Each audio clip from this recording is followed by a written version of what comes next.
I called in a refill for my Adderall prescription on December 23rd and was told that there is yet another nationwide shortage and that they can't give me my Adderall. And no, they can't transfer it to a pharmacy that does have Adderall. It didn't even seem to be that they didn't have it, just that they needed extra proof that I needed it. And so they demanded that I get a new, well, they were nice about it, I guess. They said I was gonna need to get a new prescription or something like that, and that they would contact my psychiatrist, which I don't think they did, but it was December 23rd, so. I had one dose left, so on December 24th, on my birthday, happy birthday to me, I took my dose of Adderall, and then I had basically waited because I knew that nobody was going to be in the office on the 25th. It was very unlikely they'd be in on the 26th. So yesterday on Monday, I emailed them and I was like, hey, did my pharmacy talk to you? Nurses who respond to these messages kind of assume they're talking to the lowest common denominator because it's better than like thinking you're talking to somebody who knows what they're talking about and then finding out that you don't and you have to backtrack and explain everything. I get it. But she was like, oh, we sent in a refill on the 23rd. You should go refill it. You should tell your pharmacy to get your refill. And I had to respond and be like, no, I know. I've been getting refills from you for this prescription for months. So I definitely have that down, but thank you. They said no. Like I did go to them with that refill and they said no. They said, no, we're not giving you the medication. So that wasted another day. So here I am sitting and hoping that they will read my response and do something about it. But I thought I would take the time to record a video and kind of talk about like what my ADHD diagnosis and subsequent Adderall prescription has done for me, like what it does do for me. I'm gonna be probably recording this in multiple parts all over the house and whatnot because I'm here with my kids, they're on winter break. And I actually drew out this diagram for my therapist because my therapist has a whiteboard on her wall, like a big one, like a teacher's whiteboard. And we agree that this is great, especially since she says she loves visuals. So there was like one time, like I drew out a family tree for her so she could see like who I was talking about. And there was one time when I drew out a timeline of my writing and like I made like a little key, like skull and crossbones means this was a bad book, but that I wrote it and things like that. And like, you know, all that stuff. So I did draw this visual for her on her whiteboard and I thought it was such a great visual that I would recreate it basically for this video. And so basically so I was diagnosed with ADHD when I was 31. So up until that time, any time I thought about a single task that had multiple parts or a list of tasks, we'll say, that, you know, had to be completed at various times.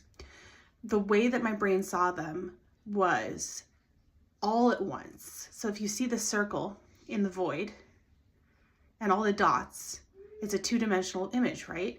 Every single dot, like some of them are a little bit bigger or smaller because I could still tell when tasks were maybe slightly more or less important, but I saw them all as paradoxically needing to be like started at the exact same time.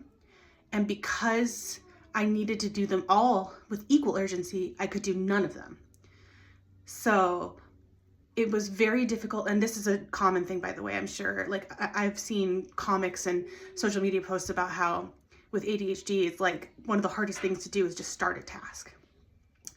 And my biggest example is emptying the dishwasher.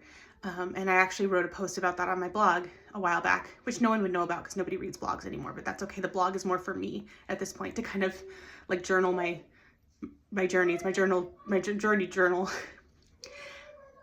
Anyway, if I were to empty the dishwasher, I would see a dishwasher full of dishes and be like, this dishwasher is full and it needs to be empty. And my brain would be unable to break down the steps required to make it empty. And so it'd be so overwhelming that I would just not do it.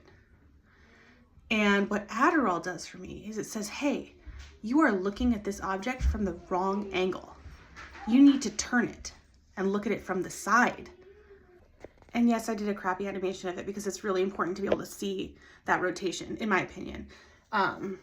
So what happens is, from the side, from the side view, you see it's not a two-dimensional circle at all. It's a cylinder or a tunnel. And so the dots that appeared to be on the same level to me when looking at it front on are now more apparently actually in front of and behind each other. And some of them looked like similar in size because they were really important tasks. So they were larger, but they were farther back. So perspective and whatnot, right? And basically what this allows me to do is decide which tasks are the most important to start with. So I can see like, oh, this grouping here is in the front. They're the most urgent, the most immediate, and I start there, right?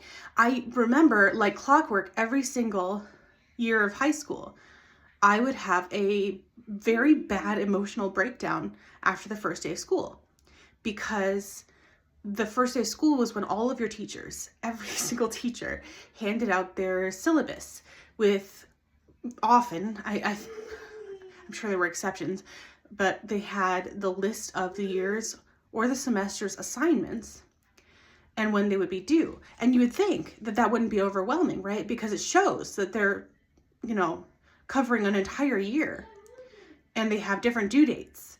And so like, it's not like they're handing you a list of 100 assignments and telling you to do them all.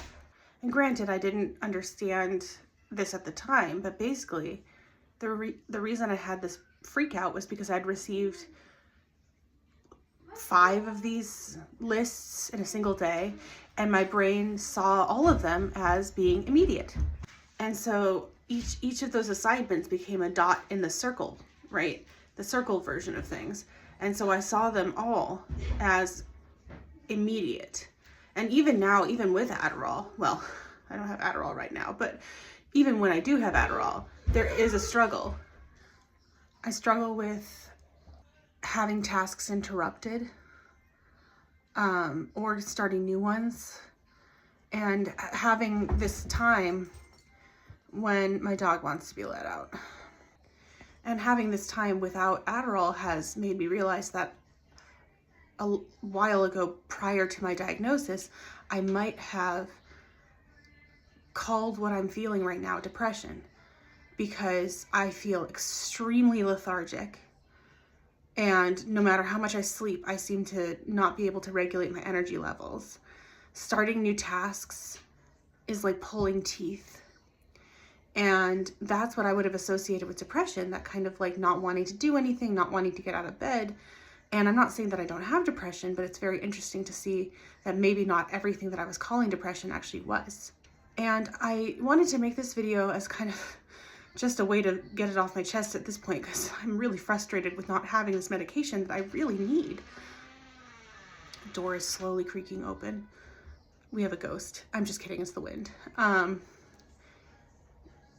But also because I don't know if there's anyone out there who's still saying that like certain neurodivergence or mental health issues are fake, or, you know, overused, or you just need to drink more juice and then you'll get over it, or exercise more or whatever.